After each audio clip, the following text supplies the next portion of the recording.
ബലാത്സംഗ കേസിൽ അറസ്റ്റിലായ രാഹുൽ മാങ്കൂട്ടത്തിൽ എം.എൽ.എ അയോഗ്യനാക്കണമെന്നാവശ്യപ്പെട്ട് സ്പീക്കർക്ക് പരാതി. ഡി.കെ. മുരളി എം.എൽ.എയാണ് പരാതി നൽകിയത്. നിരന്തരം ക്രിമിനൽ കേസിൽ പ്രതിയായതിനാൽ സഭാ ചട്ടപ്രകാരം അയോഗ്യനാക്കണമെന്നാണ് പരാതി. പരിശോധിച്ച ശേഷം പരാതി നിയമസഭാ പ്രിവിലേജ് ആൻഡ് എത്തിക്സ് കമ്മിറ്റിക്ക് വിടണോ എന്ന് സ്പീക്കർ തീരുമാനിക്കും. നിയമോപദേശം നോക്കിയാകും തുടർ നടപടി. സങ്കീർണമായ നടപടിക്രമങ്ങൾ ഉള്ളതിനാലും 20-ന് തുടങ്ങുന്ന ഈ സർക്കാരിന്റെ അവസാന സമ്മേളനത്തിൽ അധികം ദിവസങ്ങൾ ഇല്ലാത്തതിനാലും അയോഗ്യതയിൽ തീരുമാനമുണ്ടാകുമോ എന്ന് വ്യക്തമല്ല. രാഹുൽ മാങ്കൂട്ടത്തിനെതിരെ സ്വകാര്യ പരാതികൾ ലഭിച്ചിട്ടുണ്ടെന്നും എം.എൽ.എ സ്ഥാനത്ത് നിന്ന് അയോഗ്യനാക്കണമെങ്കിൽ നിയമസഭാംഗം പരാതി നൽകേണ്ടതുണ്ടെന്നും സ്പീക്കർ എൻ ഷംസീർ ഇന്ന് നടത്തിയ വാർത്താ സമ്മേളനത്തിൽ പറഞ്ഞിരുന്നു.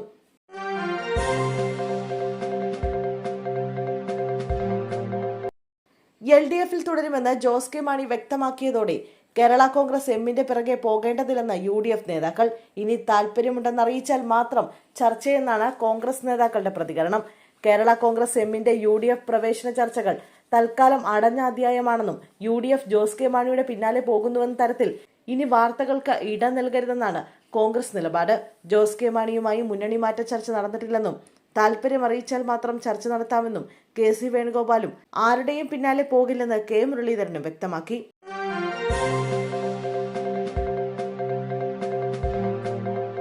സംസ്ഥാന സ്കൂൾ കലോത്സവത്തിൽ ആദ്യ ദിനത്തിലെ ഫലങ്ങൾ പുറത്തുവരുമ്പോൾ കോഴിക്കോടും കണ്ണൂരും ഒന്നാം സ്ഥാനത്ത്. 130 പോയിന്റോട് കൂടിയാണ് ഇരു ജില്ലകളും ഒപ്പത്തിനൊപ്പം എത്തിയത്. 126 പോയിന്റുമായി തൃശൂരാണ് രണ്ടാം സ്ഥാനത്ത്.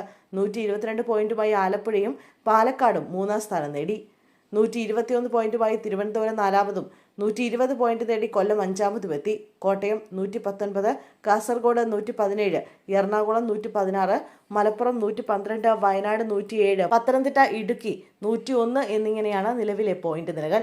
മറ്റ് ജില്ലകളിലും പോര് മുറുകിയതോടെ തൃശൂർ കലോത്സവം അടിമുടി ആവേശം നിറഞ്ഞതാണ്.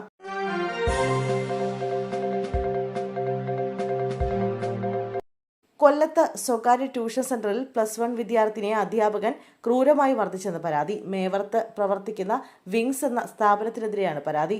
റിവിഷൻ പെൻഡിംഗ് ആയത് ചോദ്യം ചെയ്തായിരുന്നു മർദ്ദനമെന്ന് കുട്ടിയുടെ രക്ഷിതാക്കൾ പറഞ്ഞു. കൈക്ക് പരിക്കേറ്റ വിദ്യാർത്ഥി ജില്ലാ ആശുപത്രിയിൽ ചികിത്സ തേടി.